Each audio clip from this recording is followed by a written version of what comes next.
Katanya dulu.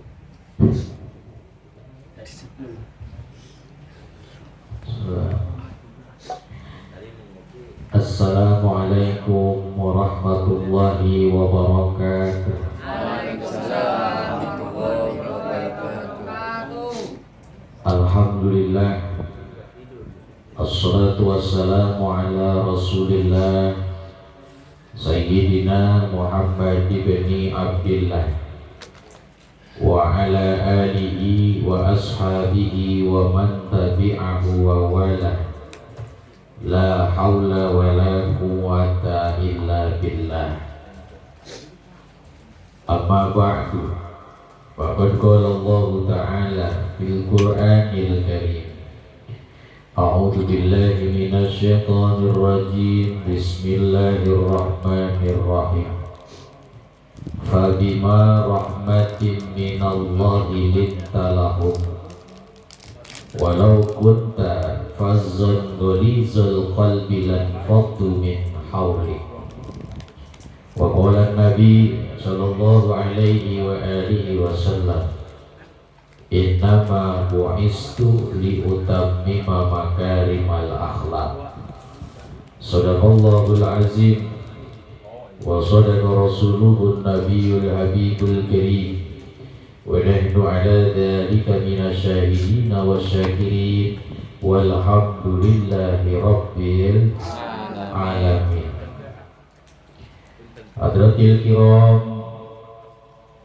segenap pengurus Majelis Ta'lim Al-Istiqomah, jamaah yang berbahagia yang dirahmati Allah Subhanahu wa ta'ala, segenap para tuan guru, para hujjat wal asatid yang tidak bisa kami sebutkan satu persatu, namun tidak mengurangi hormat kami untuk beliau-beliau.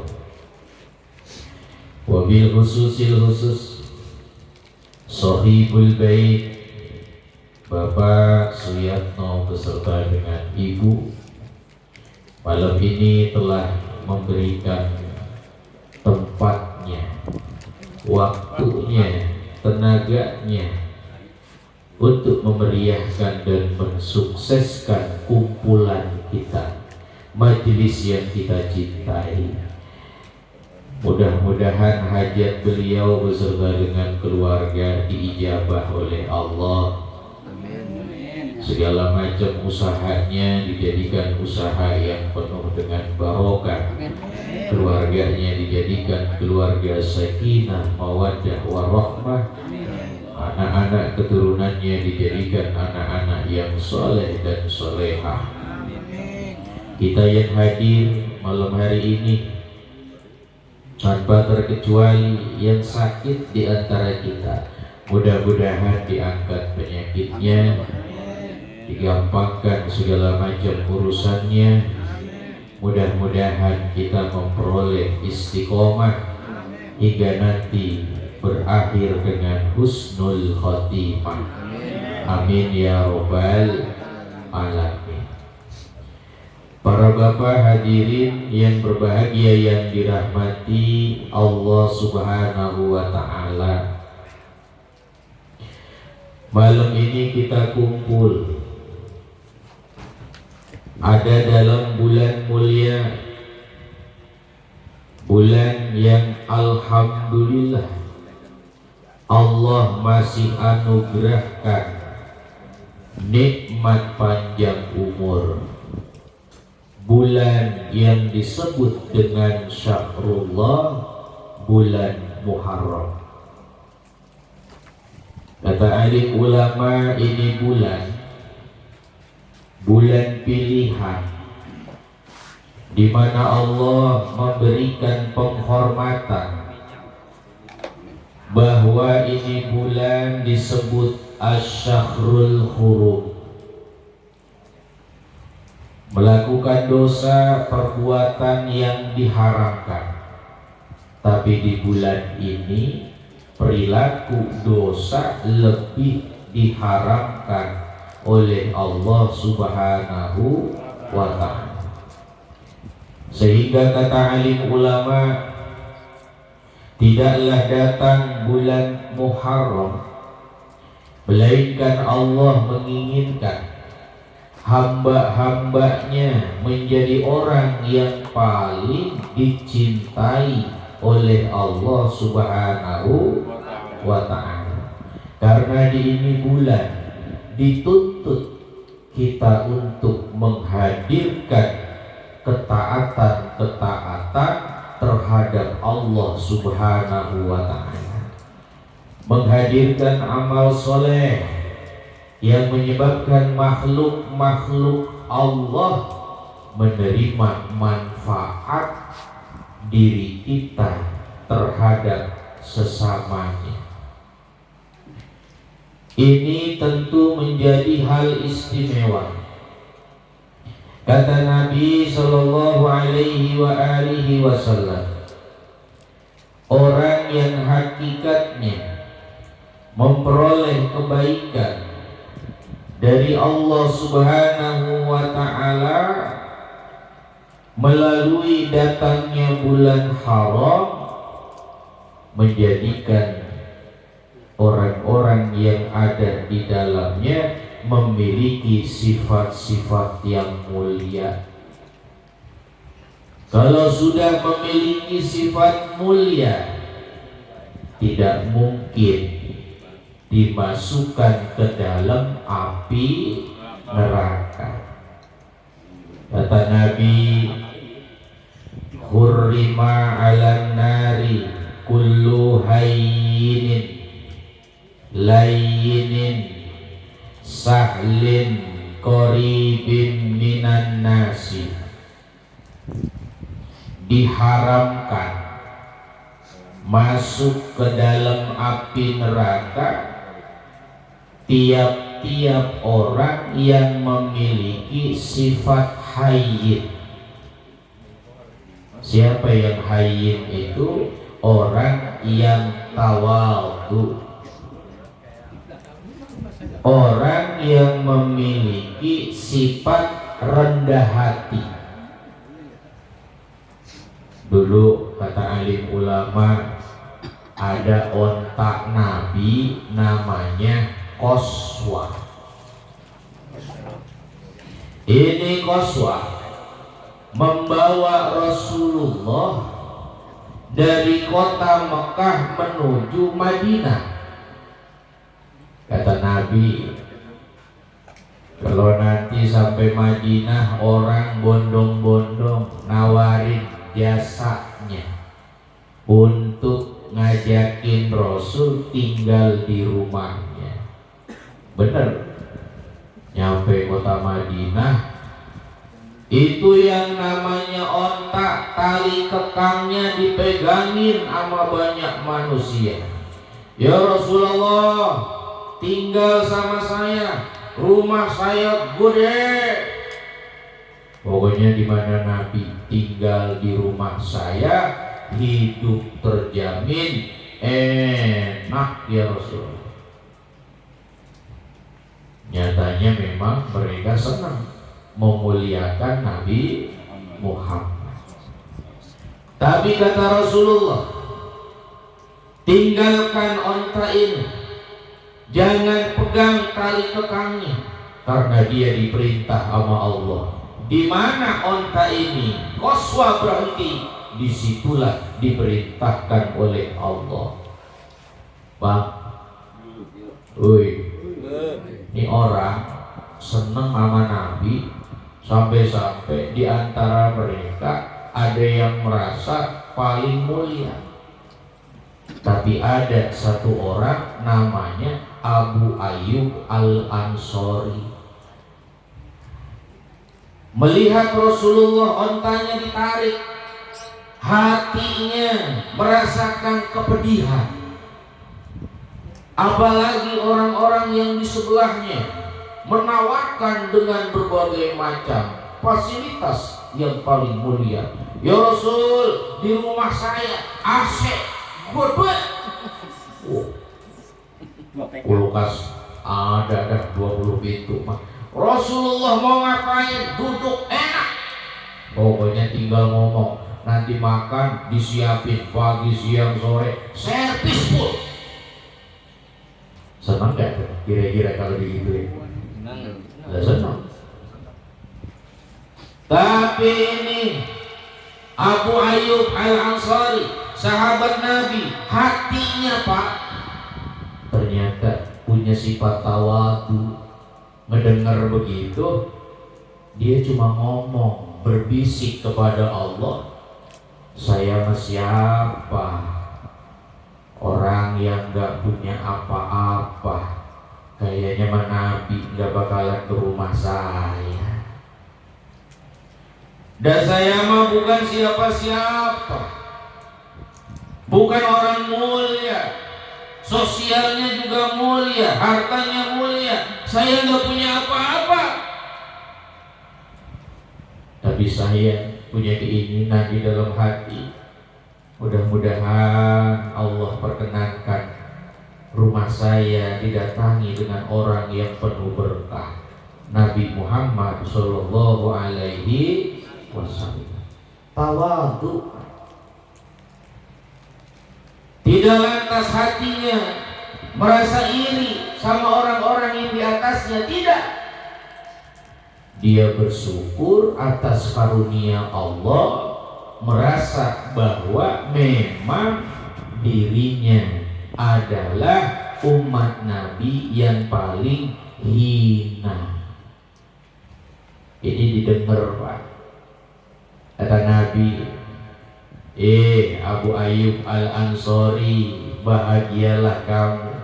Ini qaswah berhenti di tempatmu. Tunjukkan rahasiamu di hadapan manusia. Tuh saudara-saudaramu kaget semuanya. Lah ngapa ontak jadi duduk di rumahnya Abu Ayyub? Padahal bukan rumah istimewa, tapi rumah ini penuh berkah. Amin. Apa berkahnya? Ternyata kediaman daripada Abu Ayyub Al-Ansari ada 2 anak yatim. Ini 2 anak yatim ada dalam pengasuhan Abu Ayyub Al-Ansari. Al-ghina ghina'un nafsi. Soal kaya bukan soal harta. Soal kaya bukan soal dunia. Soal kaya bukan soal kedudukan sosial. Bukan tentang ilmu. Tapi soal kaya adalah soal kayanya hati. Ini orang pas-pasan hidupnya, tapi nanggung 2 anak yatim Pak. Ternyata qaswah, ontaknya Nabi, ontak betina, ini duduk di rumahnya Abu Ayyub Al-Ansari. Kemudian Rasulullah turun, Nabi memilih tinggal di rumah itu selama 7 bulan. Kata Nabi, mana anak yatimnya? Bawa kemari. Labbaik ya Rasulullah, ini rumah boleh nggak dibayarin sama Nabi? Ini Rasul menjajakan kota Madinah pertama kali. Rasulullah belum punya rumah. Kalau kamu punya tanah, rela nggak kalau nabimu yang ngebeli itu tanah? Untuk apa ya Rasulullah? Saya hadiahkan. Ini kata anak yatim. Saya hibahkan untuk Rasulullah. Ya Rasulullah, jangan minta sama kami kasih untukmu ya Rasulullah. Kata Nabi, jangan, saya pengen ngegembirain anak yatim. Ayo, berapa harganya? Saya kasih dengan harga terbaik. Rasulullah diizinkan. Kemudian Nabi bikin rumah Pak di tempat itu. Beliaulah kemudian menempatkan istri-istrinya di tempat yang sekarang Rasulullah ada dikebumikan, kediaman daripada Sayyidatina Aisyah radhiyallahu anha. Sallu ala Nabi Muhammad. Tawadhu. Maka kata Nabi, man tawadhu'a rafa'ahullah. Siapa orang yang hidupnya tawadhu, jangan penggede hulu, gede kepala, mentang-mentang sehat, begitu ada temennya batuk ya modal kagak lama lagi mati.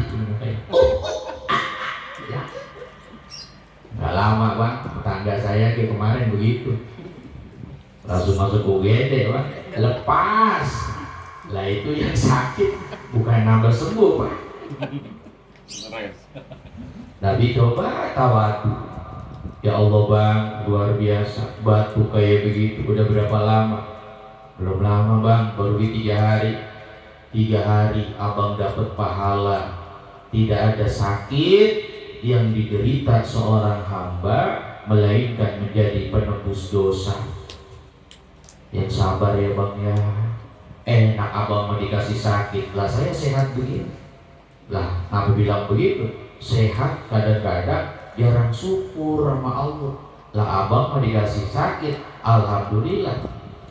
Sebentar-sebentar nyambat baik ke Allah, alhamdulillah. Ini namanya tawadhu. Hadirkan di hati kita agar kita selalu merasa rendah hati kepada manusia. Ibarat padi, makin berisi makin produk. Apapun karunia yang Allah berikan kepada kita tidak lantas menjadikan kita berubah low profile.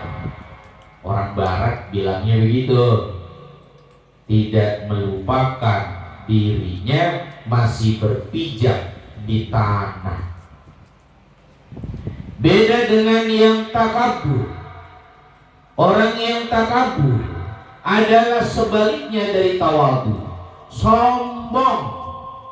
Apa sombong? Badrul haqqi wa ghamtun nasi. Sombong hakikatnya adalah orang yang tidak memuliakan orang lain, dia merasa dirinya paling mulia. Kebenaran dianggap tidak ada.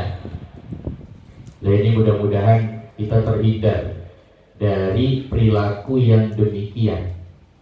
Bagaimanapun apa yang kita hadirkan dari iman Islam kita, sifat sombong harus dijauhkan. Jangan merasa diri kita paling mulia. Biarin pak, orang anggap kita bagaimanapun. Yang tahu hakikat jiwa kita, hati kita adalah Allah Subhanahu wa ta'ala. Insya Allah ya pak ya, dengan hidup yang rendah hati menjadikan kita justru diangkat derajatnya oleh Allah Subhanahu wa ta'ala. Nah ini berkahnya bulan Muharram. Makanya insya Allah dimanapun kita berada, kita akan jadi orang yang senantiasa dimuliakan, insya Allah. Kemudian yang kedua, bahwa orang yang diharamkan oleh api neraka itu selain hayinin, layinin. Orang yang hakikatnya memiliki kelembutan. Ya tadi di Al-Quran, ketika kita membuka taklim kita, Allah menyatakan Fabima rahmatin minallahi lintalahu. Maka dengan sebab rahmat, kasih sayang yang dilimpahkan Allah Subhanahu wa ta'ala kepada Nabi Muhammad, maka Nabi Muhammad akhirnya bisa berlemah lembut kepada manusia. Falau kunta fazzan ghalizal qalbi lan fattu min hauli. Kalau saja engkau ya Rasulullah menjadi orang yang keras hatinya, niscaya manusia banyak yang berpaling dari Nabi Muhammad. Justru dengan punya sifat lemah lembut, manusia semakin dekat dan akhirnya mau mengenal kepada Allah Subhanahu wa ta'ala. Hadirin, kelembutan kita dengan siapapun, jangan bicara yang kasar-kasar, jangan menghina, jangan saling mencaci maki, apalagi 17-an. Maunya lombanya memeriahkan kemerdekaan Republik Indonesia. Nah, tujuan lomba hanya sekedar untuk mencari kebahagiaan kepada sesama. Masa gara-gara lomba saling menghina? Ada nggak yang begitu? Iya. Jangan dukung siapapun yang menjadi musuh kita. Mentang-mentang jadi musuh kita ini, ya, ujung-ujungnya kita saling black campaign, membuat berita hoax tentang musuh turnamen di antara kita. Kayak gini bahaya ini. Ya. Iya, bahaya laten ini kayak begini. Jangan-jangan akibat acara 17-an justru kebersamaan dan juga kebaikan di antara kita hilang karenanya. Jangan ya Pak ya.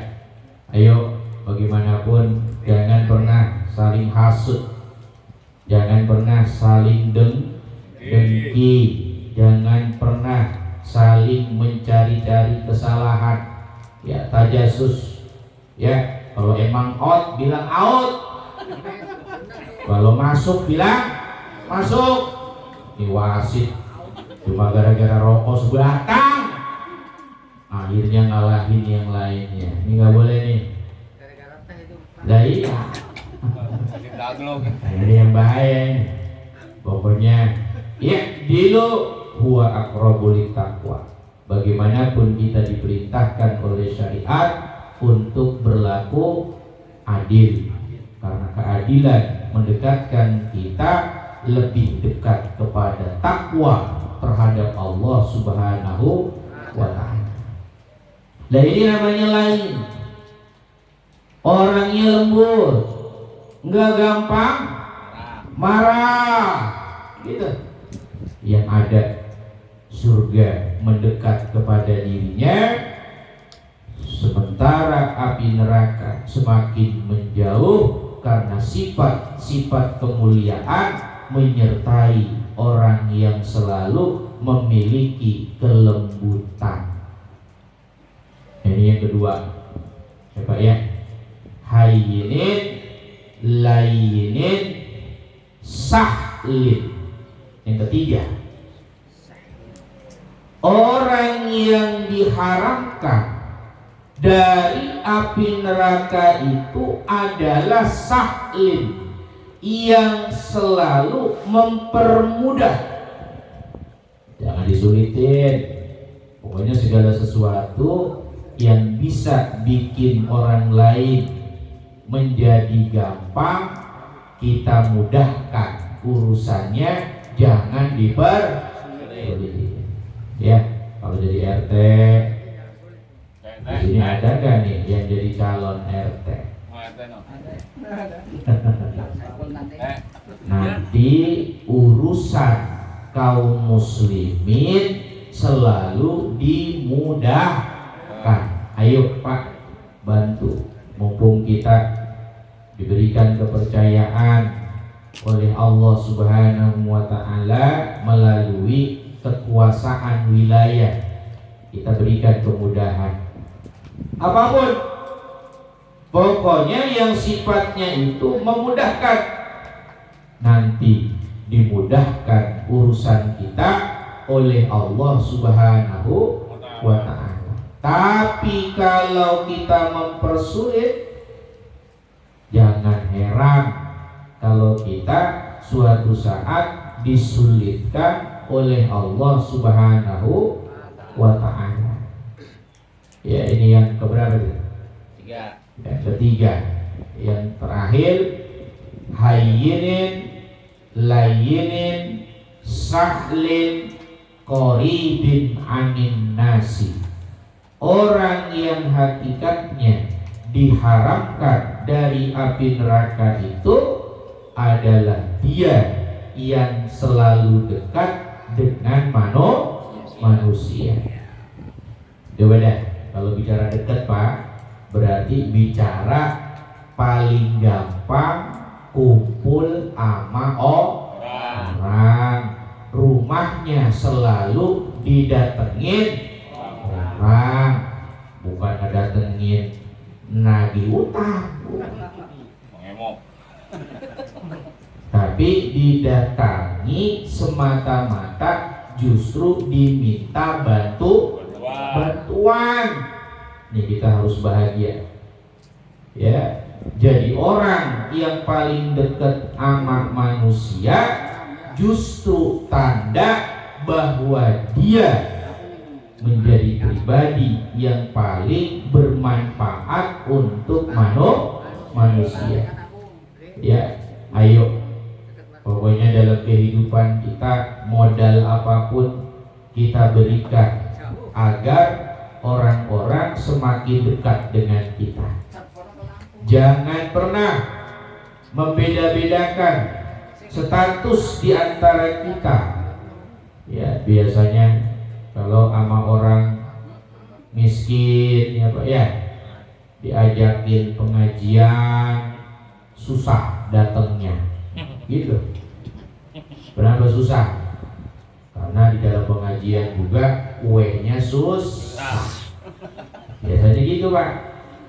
Nah besok begitu dipanggil sama orang yang kaya, kagak dipanggil juga datang. Rame. Kenapa begitu? Ya karena ada makanan yang istimewa. Nah kayak gini pilih-pilih nggak boleh. Pokoknya siapapun yang ingin kita muliakan karena Allah Subhanahu wa ta'ala. Jangan pernah memilah-milih hanya karena urusan dunia. Para bapak, diceritakan oleh para alim ulama, dulu baginda Nabi didatangi oleh sekelompok orang-orang yang memiliki kekurangan ihwal tentang dunia dan akhiratnya. Datanglah para orang-orang yang susah mengadu kepada Rasulullah, ya Rasulullah, kami ingin curhat. Apa yang kalian inginkan? Saya mewakili golongan daripada kaum mukminin minal fuqara. Di antara kami ini banyaknya orang fakir ya Rasulullah. Kami mau mengadu tentang saudara kami yang punya kelebihan. Apa yang kau ingin sampaikan? Ini kata orang-orang yang fakir, ya Rasul, orang kaya membawa banyak pahala melalui harta-harta mereka. Kami kaum fuqara nggak punya apa-apa untuk disodakohkan. Orang kaya bisa pergi haji dengan kekayaannya, sementara kami tidak. Wajar nggak? Wajar. Cemburu orang miskin kepada orang kaya. Boleh nggak tuh Pak yang begitu? Boleh nggak? Boleh. Kenapa? Karena kekayaannya dipakai ibadah. Makanya bilang sama Nabi, Nabi senyum. Apalagi kata Nabi, apalagi orang kaya ya Rasulullah pergi dengan harta-hartanya bersedekah sehingga banyak orang-orang yang tertolong dengan harta-harta mereka, sementara kami tidak. Nabi senyum lagi. Apalagi? Ayo ngomong lagi. Ya Rasul, orang-orang kaya mereka memperoleh kebaikan dengan keinginan-keinginan mereka, sementara kami tidak. Dengan hartanya apapun mereka bisa dapatkan. Nah, kemudian Nabi ngomong begini Pak, jadi ngegedein hati. Tidakkah kalian tahu saudara kalian yang sehat fisiknya, sehat jasmaninya, sehat rohaninya, sehat hartanya, mengucapkan kalimat yang sama dengan kalian, pahalanya beda. Ada saudara kalian bilang subhanallah, kalian juga bisa ngomong subhanallah. Itu perbedaannya lebih hebat kalian dibandingkan orang-orang yang kaya. Loh, kenapa begitu ya Rasulullah? Karena kalian bilang subhanallah, bobotnya berasa beda sama orang yang kaya. Dan yang miskin mah bilang subhanallah teh dari hati terdalam. Kenapa subhanallah dari hati terdalam? Disertai dengan kekurangan-kekurangannya, sementara orang-orang kaya beda. Tuh, bener gak begitu ya? Ada kue nih di depan, kata orang kaya, makanan begini mah pak, udah biasa, Jadi ketika ngambil makanan kemudian masuk ke mulutnya, itu nggak ada rasa-rasa istimewanya. Tapi buat orang yang fakir, begitu melihat ada kue disodorin di depan mata, apa yang dirasa? Ya, sebulan sekali baru nemu ini di pengajian. La ilaha illallah, alhamdulillah. Padahal cuma salah kalau beli Pak. Akhirnya dia ngambil, dia buka, disertai syukurnya kepada Allah. Sama bacaannya alhamdulillah, tapi bobotnya beda. Loh, ayo, kira-kira masih delitan lagi bakal ada? Diam tuh sahabat. Ya Rasul, berarti kami yang miskin begini nggak ketinggalan sama orang kaya. Lah enggak. Tenang be, tenang. Orang kaya kata Nabi sedekah. Sedekahnya 100.000. Yang miskin sedekahnya 1.000. Tapi pahala tidak mungkin sama orang miskin, pahalanya lebih besar dibandingkan orang kaya. Kenapa begitu? Yang hari ini dikeluarkan 100.000 dari orang kaya itu kagak seminulnya. Apa seminulnya? Enggak secuilnya Pak, bahasanya gitu. Jadi kalaupun dikeluarin 100.000, ditanya tuh, Masya Allah Bang Haji, 100.000 itu merah. Kata Bang Haji, norak lu. 100.000 buat berak doang. Tuh. Pipis doang. Ya. Tapi kita yang megangin 100.000 tuh sebulan Pak, itu sebulan itu buat makan. Ya Allah, deg-deg kita itu melihat. Ya ilah ilallah, 100.000. Akhirnya kita sedekah cuma 1.000. Itu aja dengan keringat perjuangan yang tidak kecil adanya. Dan Allah gak nyia-nyiain itu. Kenapa? Tergantung dengan ikhtiarnya. Lalu Nabi mengatakan, wahai kalian orang-orang fakir, aku berdoa kepada Allah, Allahumma ja'alni miskinan wa tawaffani miskinan wahsyurni ma'a zumratil masakin. Tahukah kalian kenapa Nabi kalian meminta doa agar diwafatkan dalam kondisi miskin, dikumpulin bareng sama orang-orang miskin? Tahukah kalian apa? Apa ya Rasulullah? Karena orang kaya masuk surganya belakangan daripada orang miskin. Alhamdulillah. Oh. Pak, ada yang penasaran, ya Rasul, itu bisa belakangan gitu, gimana ceritanya? Yang miskin mah di akhirat kagak ada yang ditanyain, karena gak ada punya apa-apa. Lah apa yang nyebabin mereka susah masuk surga? Lah kagak ada. Betul kan? Ayo Pak, Bapak punya apa? Kata malaikat, kagak tahu baik Coba dicatat itu lihat. Ya, kulkas kagak ada, mobil kagak punya, rumah kagak gablek, udah masih ngontrak, belum lunas, buru-buru lunas, ngontraknya susah.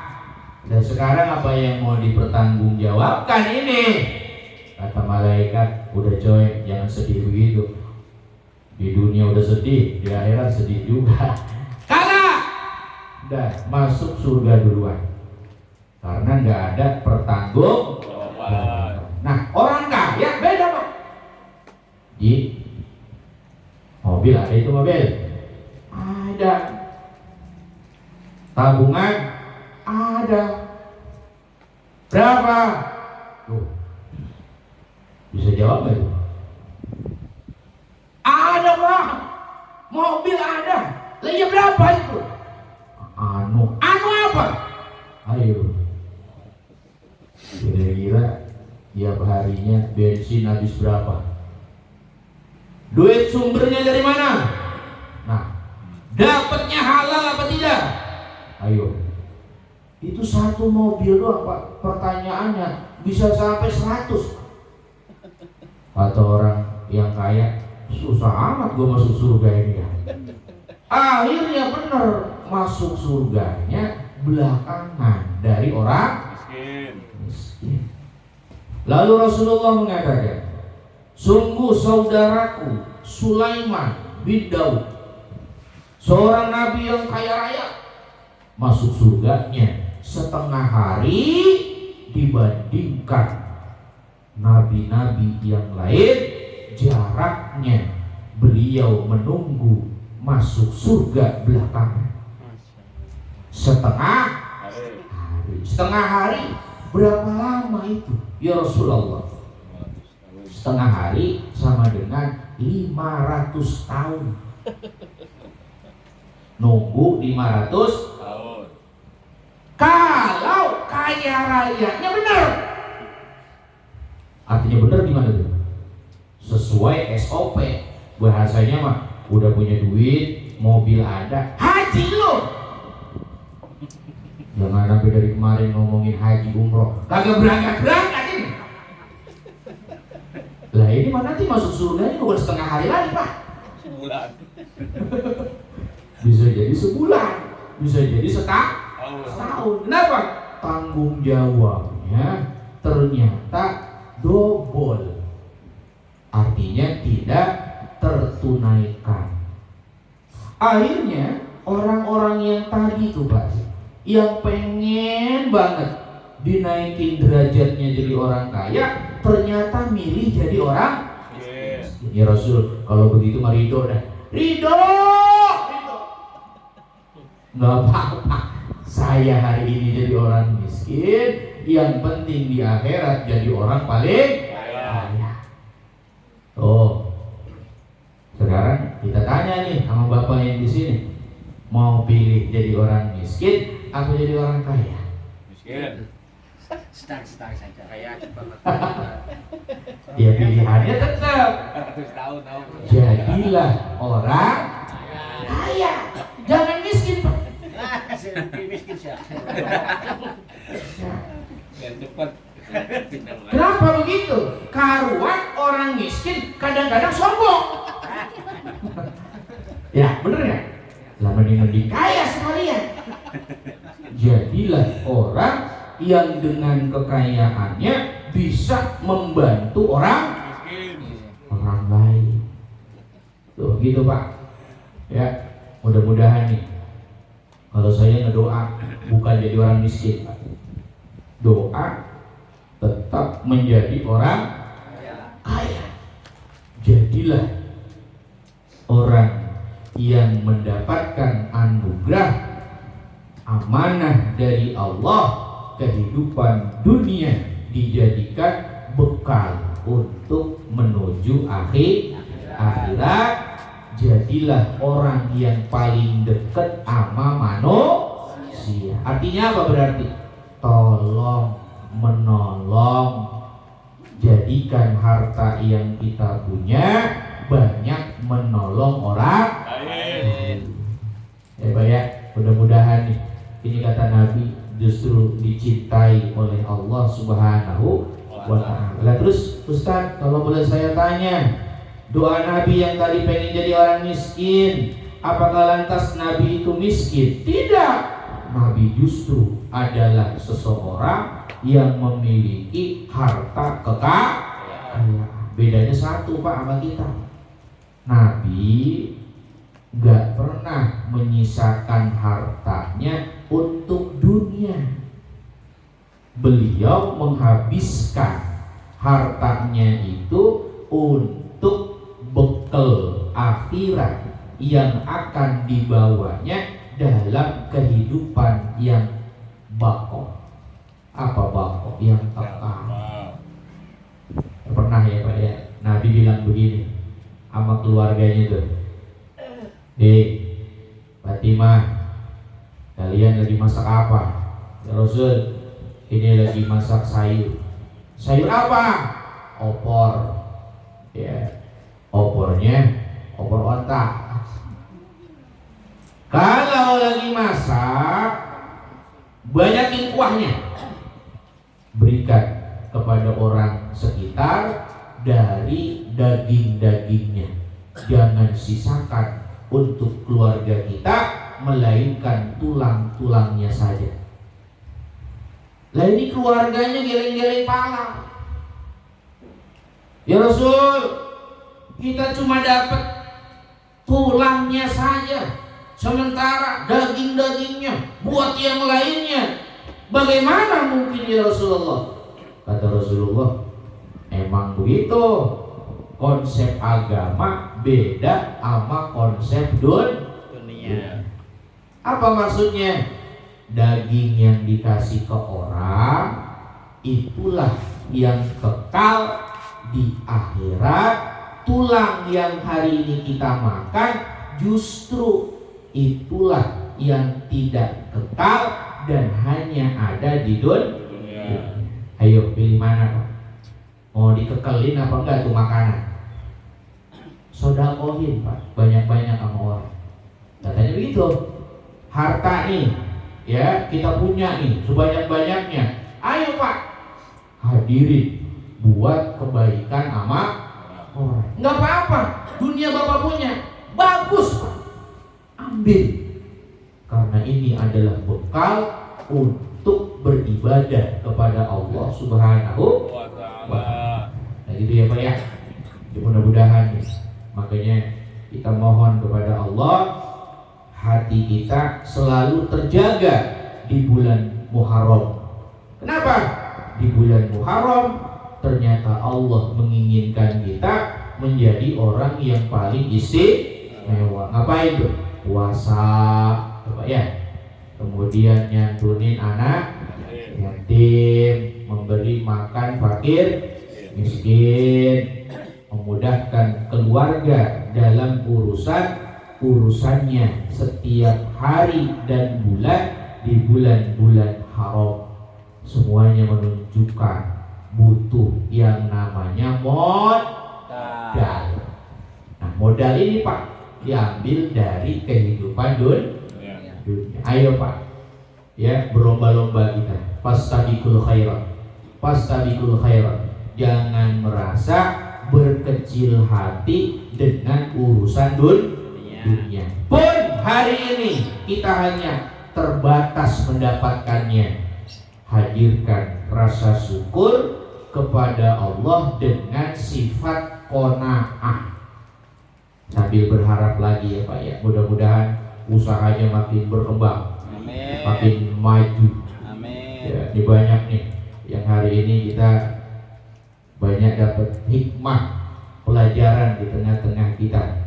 Sesusah apapun kondisi yang hari ini kita rasakan dalam kehidupan dunia kita, jangan menjadikan kita menjadi orang yang meminta. Kan kita diajarin gitu Pak ya, tangan di atas lebih mulia daripada yang di bawah. Yadul ulya khairun min yadis sufla. Tandanya orang kaya lebih mulia daripada orang yang selalu minta.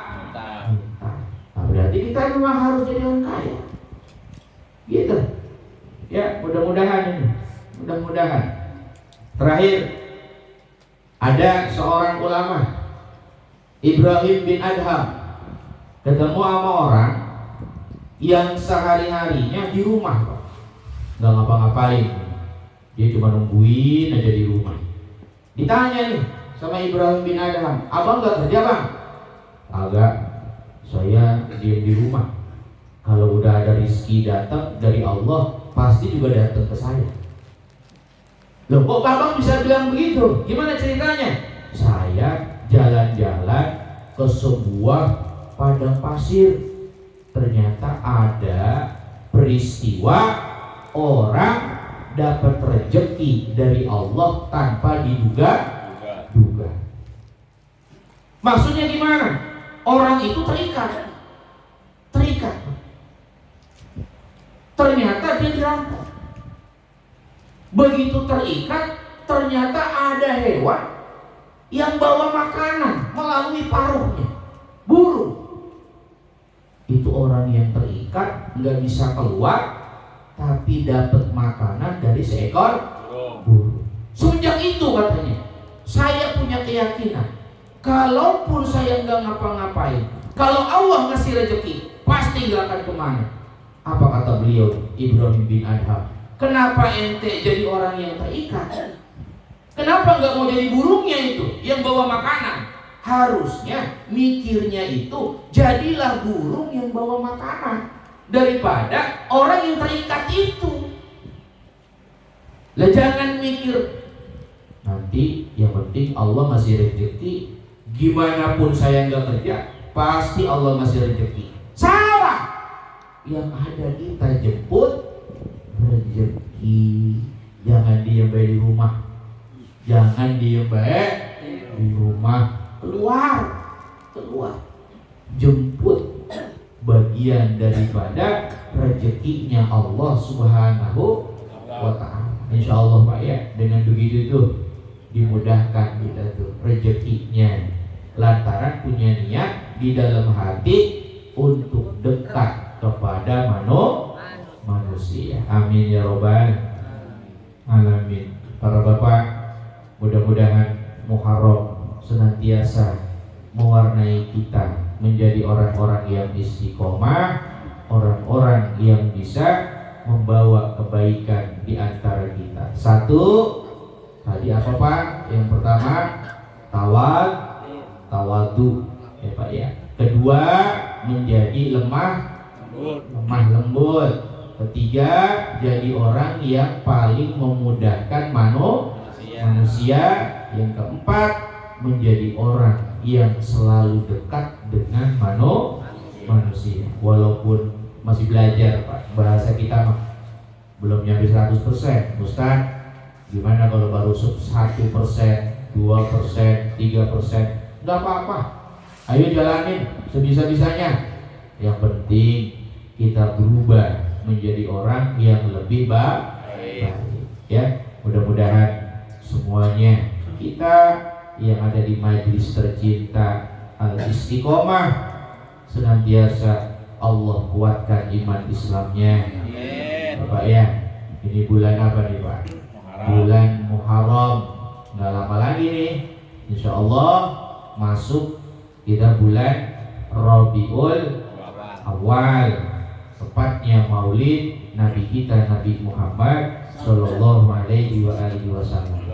Kuatin Pak barisan kita, kuatin ikatan kita di majelis taklim Al-Istiqomah. Kita kawal kecintaan kita kepada Nabi Muhammad Sallallahu Alaihi Wasallam dalam Maulid besok. Ini Muharram aja mulia, apalagi ini ulang tahunnya baginda Nabi Muhammad Sallallahu Alaihi Wasallam. Tentu perkaranya jauh lebih mulia lagi.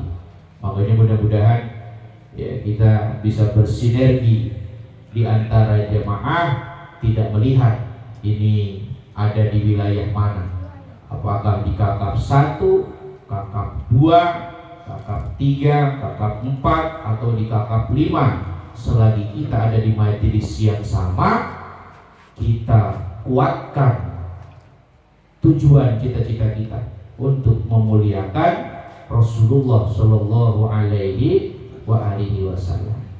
Ya, mudah-mudahan Allah meridhoi ya. Amin ya robbal alamin. Mari kita angkat kedua tangan kita mohonkan kepada Allah Subhanahu wa taala melalui doa-doa kita untuk orang tua kita, khususnya untuk almarhum almarhumah keluarga besar Bapak Suyatno yang alhamdulillah beliau juga diamanahkan oleh Allah dengan anugerah ya Pak ya. Infonya sambil tasyakur, tahaddusan bin ni'mah. Mudah-mudahan kenikmatan yang diberikan Allah langgeng untuk ibadah kebaikan kepada Allah Subhanahu wa taala. A'udzubillahi minasyaitonir rajim. Bismillahirrahmanirrahim. Alhamdulillahirabbil alamin. Hamdan syakirin, hamdan na'imin, hamdan yu'ti ni'amah wa yukafi mazidah. Ya Rabbana lakal hamdu wa lakal syukru wa lakal mulku kama yanbaghi li jalali wajhikal karim wa azimi sultanik. Allahumma salli ala sayyidina Muhammad wa ala ali sayyidina Muhammad. Allahumma inna nas'aluka jami'a ma qara'nahu minal Qur'anil azim wa ma halalnahu min qawli la ilaha illallah wa ma sabbahnahu min qawli subhanallah wa ma sallainahu ala nabiyyika Muhammadin sallallahu alaihi wa alihi wasallam. Summa ila jami'i ikhwanihi minal anbiya'i wal mursalin wal ulama'il amilin wal a'immatil mujtahidin wa jami'il malaikatil muqarrabin. Summa ila jami'i abaina wa ummahatina wa jaddina wa jaddatina wa khalina wa khalatina wa ammina wa ammatina wa li jami'il muslimina wal muslimat wal mu'minina wal mu'minat al ahya'i minhum wal amwat. Wa nahtasu bi khususan liman istama'na hahuna bisababihim wa li ajlihim. Wa nahtasu bi khususan li jama'atina min jama'ati majlis al-istiqamah wa khususan fi hadil qirtas. Allahumma ij'al lahum fida'an minan nar wa hijaban lahum minan nar wa itqan lahum minan nar wa fikakan lahum minan nar. Allahumma ighfir lahum warhamhum wa'afihim wa'fu anhum wa wassi' madkhalahum waj'alil jannata maswahum bi rahmatika ya arhamar rahimin. Allahumma anqurhum an daikil qabri wal dukhul ila jannatika jannatil khulud ila zillim mamdud wa ma'in maskur wa fakihatin katsira la maqtu'ati wa la mamnu'ah wa furushin marfu'ah ma'al ladzina an'ama Allahu 'alaihim minan nabiyyin was-siddiqin was-suhada was-salihin wa hasuna ulaika rafiqa. Dzalikal fadlu minallah wa kafa billahi 'alima. Fa ya ayyatuhan nasul mutmainnah irji'i ila rabbiki radiyatan maradiyah wadkhuli fi 'ibadi wadkhuli jannati. Allahumma la tada' lana dzamban illa ghafarta ولا هما إلا فرجته ولا دينا إلا قضيته ولا مريضا إلا شفيته ولا حاجة من هوائج الدنيا والآخرة إلا قضيتها يا أرحم الراحمين. ربنا آتنا في الدنيا حسنة وفي الآخرة حسنة وقنا عذاب النار بفضلك سبحان ربك رب العزة عما يصفون وسلام على المرسلين walhamdulillahi rabbil alamin. Para bapak hadirin, ini yang bisa disampaikan, mohon dibukakan pintu maaf yang sebesar-besarnya. Billahi taufiq wal hidayah. Assalamualaikum warahmatullahi wabarakatuh.